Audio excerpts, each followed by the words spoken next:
I spent thousands trying to fix my health problems before discovering a solution that was literally under my nose the entire time. The way you're breathing right now could be sabotaging your health in ways you would never expect. Keep watching to find out how. Welcome to the Live Free, Love Life podcast, where we discuss how to create more freedom so we can love our lives no matter what we're going through.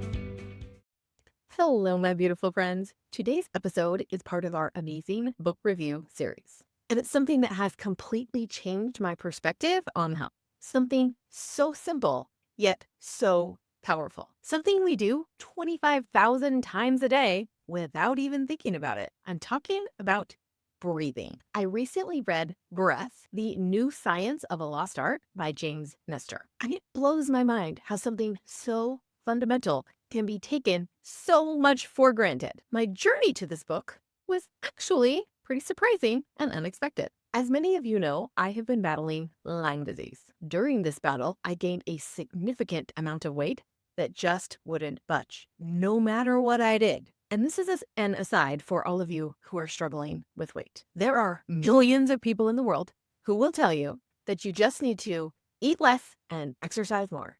Calories in, calories out. And I don't think those people are necessarily lying or misleading people. I think they just never had circumstances that interfere with that equation. Even with a strict, doctor-supervised, everything tracked, everything recorded diet, my weight still wouldn't budge. I could gain weight eating broccoli. Sometimes our bodies use fat as a way to protect us, and maybe a misguided way, but our body thinks it's doing what's best. Sometimes that's fat to surround and protect our organs from pathogens. Sometimes it's putting on extra weight to protect us from sexual predators, maybe because of things we've been through in the past. But our body does use fat as a protective device. Your body can put on and hold on to weight even when it makes no sense at all. Okay, back to our regular program. Once I finally started recovering from Lyme, my weight actually started to fall because I no longer needed the protection. But there has been some stubborn belly fat that has been a little bit more reluctant to let go. So I turned to muscle testing, as we've already talked about on this podcast, to see what exactly my body needed to help me to let go of that remaining belly fat. And the results really surprised me. My body needed 3 things, and 2 of those things involved breathing, specifically conscious breath and breath work.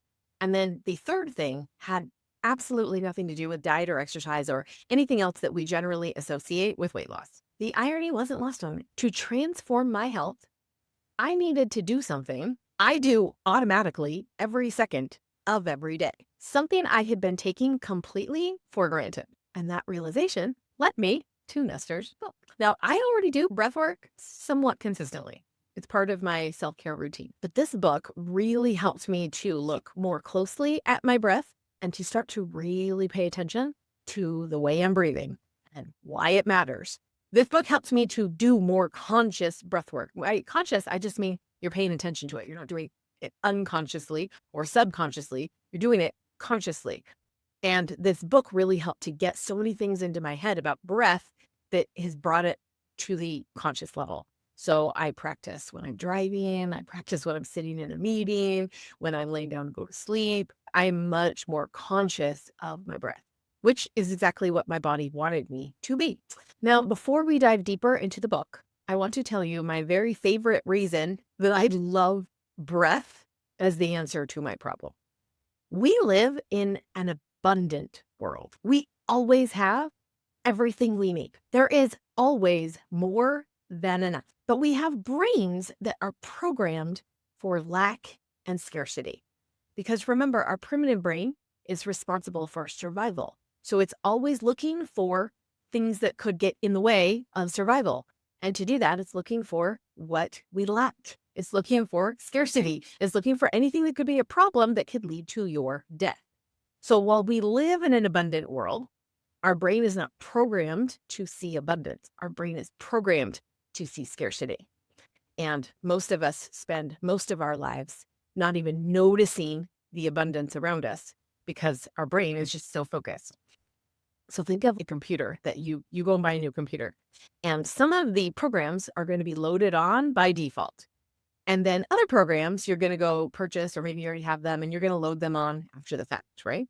And sometimes you can get rid of the programs already on your computer, and then sometimes you can't. What comes loaded in our human brain, in our computer, is scarcity. We have to replace that program with abundance. So I love breath as the answer to my problem because it's a reminder to me of abundance. It's a reminder that I can get behind so that my brain isn't getting in the way and telling me there's lack and I don't have everything I need, because there's always enough breath, right? We're never going to run out. We always have what we need in the moment. It's amazing. I love this as the answer. And then there's a couple more reasons I love it as the answer, but we will get to them as we go through. According to Nestor, most of us are in a breathing crisis. We are chronic mouth breathers, fast breathers, and shallow breathers. And it's affecting our health in ways most of us never imagined. How you breathe deeply affects your stress levels, anxiety, sleep quality, and immune function. It affects your energy levels, which we'll talk about in a minute. It impacts your risk for sleep apnea and snoring. It even affects your metabolism and weight management. And the statistics are actually pretty alarming. About 25 to 50% of us breathe primarily through our mouths. Most adults take 12 to 20 breaths per minute, when the optimal ideal breath rate is 5.5 breaths per minute. And nearly all of us breathe into our chests rather than into our diaphragms. These seemingly minor breath dysfunctions contribute to so many modern health problems, from anxiety and fatigue to high blood pressure and immune dysfunction. But here's the beautiful part. The solution doesn't require buying anything. You don't need to subscribe to a service or wait for a back-ordered supplement. The answer is literally abundant in the air around us. It simply requires tapping into what we already have. One of the most powerful takeaways from this book is this: breathe through your nose, not your mouth.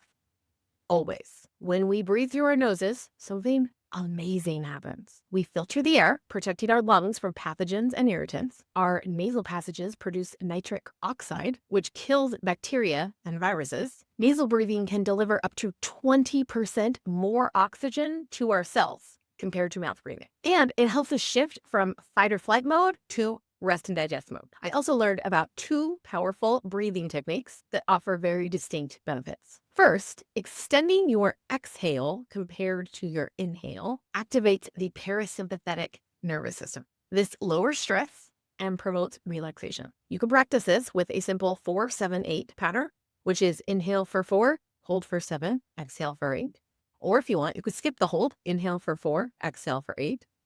Or you could do a 3-9 pattern, inhale for 3, exhale for 9. There's lots of different popular patterns out there, and I'm sure if you Google it, you can find different things to follow.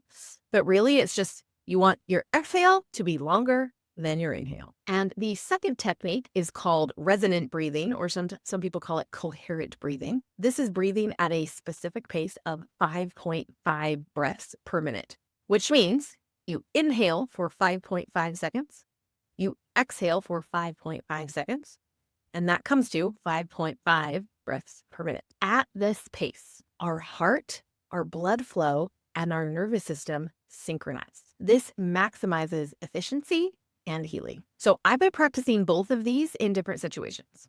I use extended exhales when I'm stressed, when I'm triggered, or as I lay down to bed to help me relax so I can go to sleep. And then I've been using resonant breathing for daily practice as often as I can. Like I said, in the car, in a meeting, whatever, I'm using it as often as I can because that's what my body wants. It wants me to be conscious in my breathing. And resonant breathing is the ideal pace at which to breathe to harmonize all those systems in your body and get things working really well. And I haven't been doing this for very long, but I'm already noticing the shifts. So let's talk about fatigue for a moment. I have been working on fatigue for quite a while now. On a scale from 1 to 100, with 0 being exactly what it sounds like, no energy at all, and 100 being optimal energy, abundant energy, more energy than you could use, boundless energy. I'm at about 65 right now. But I started at 0. At the peak of my life, I was literally at 0. I couldn't believe my body had enough energy to keep pumping blood through my body, to keep my heart beating, or even be able to breathe. That is how low my energy was. So I've come from 0 to 65, which is amazing. And I still have a little ways to go. And one of the things that I have found is in the afternoon when you're just dragging and you really want some caffeine, I replace that caffeine with 5 minutes of breath work. And let me just tell you, it gives me way more energy than caffeine ever does.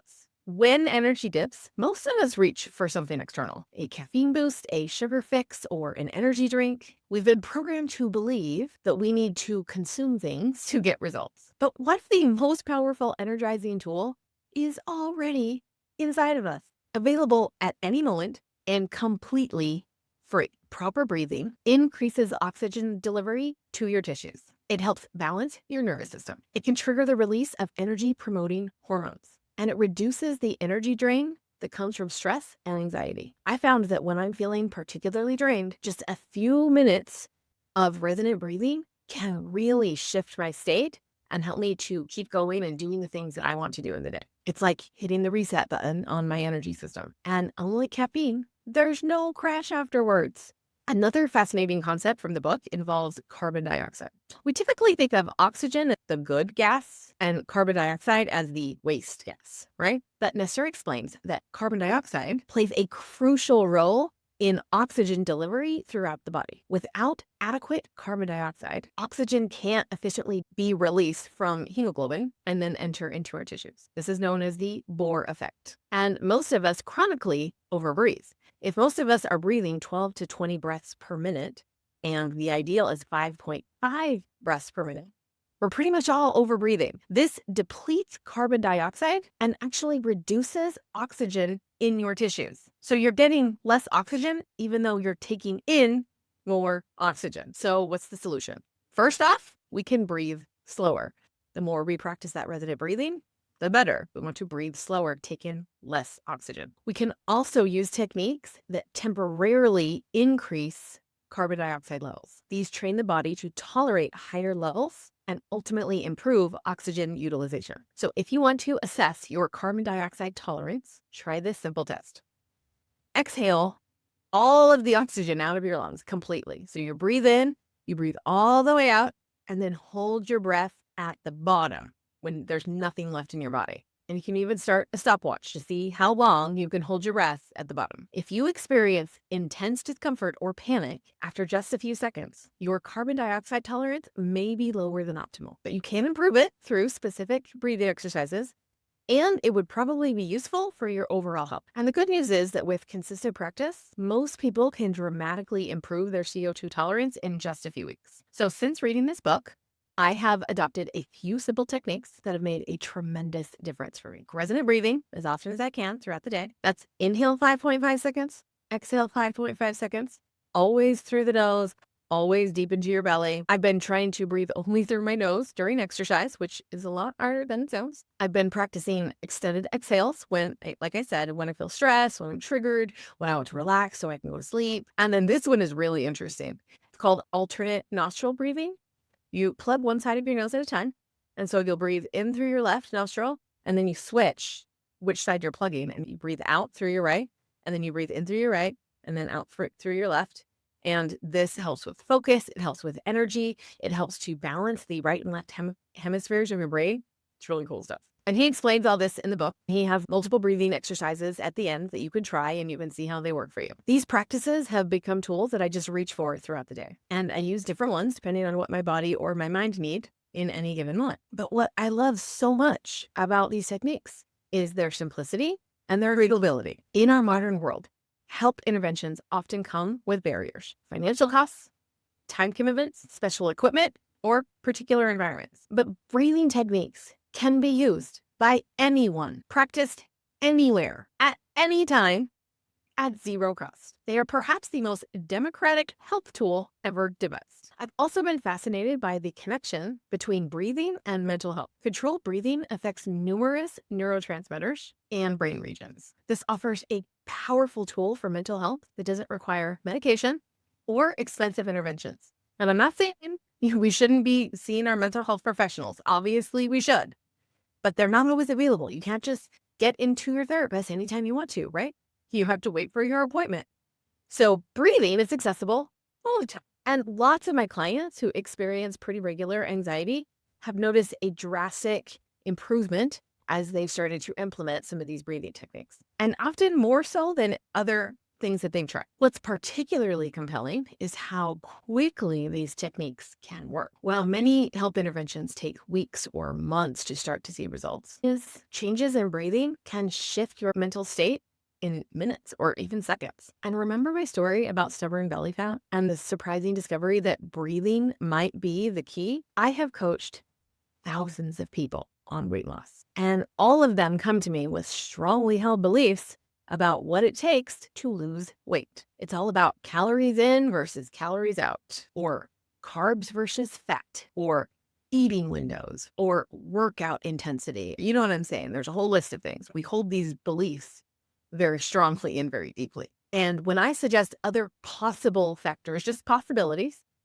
I often get a lot of resistance. We have been so thoroughly conditioned to focus on diet and exercise. And we believe these are the only legitimate routes to weight loss. And yes, if you are eating a standard American diet and you're mostly sedentary, diet and exercise are probably exactly what you need. But many of the women I coach, they've already up-leveled those. They're not eating a standard American diet. They're not sitting around all day. But because we have been so conditioned that those are the only solutions, they get caught up in a lot of perfectionism. If I'm eating this way and exercising this much and the weight's still not coming off, I'm going to have to do more. I'm going to have to do it better. And they keep trying to up-level things to a level that's impossible, rather than looking at maybe there's something else. As a society, we have become blind to other powerful factors. Yet the science is clear. Chronic stress, which improper breathing exacerbates, elevates cortisol. This promotes fat storage, particularly around the abdomen. Poor sleep, another consequence of dysfunctional breathing, disrupts hunger hormones and metabolism. Shallow breathing impairs oxygen delivery to tissues, potentially reducing metabolic efficiency. By addressing breathing patterns, we can create a more favorable internal environment for weight management and regulation, one where hormones are balanced, metabolism functions optimally, and the body feels safe enough to release fat. And this isn't just true for weight management. It applies to virtually every health challenge. Whether you're battling chronic fatigue, digestive issues, hypertension, autoimmune conditions, expanding your perspective beyond conventional approaches might be the key to breakthrough results. The most powerful solutions are often the simplest ones. Not because complicated approaches don't work, but because simplicity brings freedom. Complex protocols are difficult to maintain long-term. They create dependency and they often feed into perfectionism. The simple practices like conscious breathing can be integrated into your life seamlessly, eventually becoming as automatic as breathing itself. If there's one thing that I've learned on my health journey, it's that we often make things more complicated than they need to be. We search for exotic remedies when simple solutions might work better. We focus on what we lack rather than what we already have in abundance. And we limit ourselves with narrow beliefs about what might help us heal. Breath invites us to break free from these limitations, to rediscover an ancient wisdom that's been hiding in plain sight. By simply changing how we breathe, we might transform not just our physical health, but also our mental clarity, emotional resilience, and overall quality of life. As always, here are some questions to consider. How conscious are you of your breathing throughout the day? Do you primarily breathe through your nose or your mouth? What limiting beliefs might be preventing you from considering the role of breathing in your health challenges? Where in your health journey have you been overcomplicating things, potentially overlooking simple solutions? Have you noticed connections between your breathing patterns and your energy levels, stress, or sleep quality? What small change could you make today to improve your breathing? How might improving your breath awareness affect other areas of your health that you've been working on? Is there a particular time of day when you could incorporate a short breathing practice into your routine? What obstacles might prevent you from changing your breathing habits, and how could you address them? In a world where we are constantly searching for the next health breakthrough, perhaps the most powerful tool has been with us all along. We just need to learn how to use it. Want to learn more?